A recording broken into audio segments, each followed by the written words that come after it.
excitement. Ilang segundo na lamang, Sean Green talagang tinatao, nakalusot, inabot na lang yung bola. Ring na. That much time to go! Sean Green rising to the occasion. San Miguel, this conference, Sean Green from 3-point country. Alam mo, halos buong araw si Sean Green naghanda doon sa tirang yon. Pick na yung larong to. Look at Samboy Lim over Sean Green.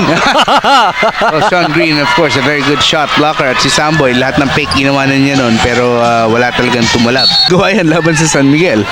Look at Sean Green! Yes! Nakakita tayo ng magandang kilos of Green. Import sa import ang gwardyahan. Sa semblance of defense sa bahaging ito ngayon, binanta naman itong si Sean Green. Well, Green and Robinson familiar with each other dahil pareho silang naglaro sa NBA. Sa laro nitong Realtors, they're down by 9 points, a minute and 7 seconds. Sean Green mula sa labas, pasok Yes. na naman!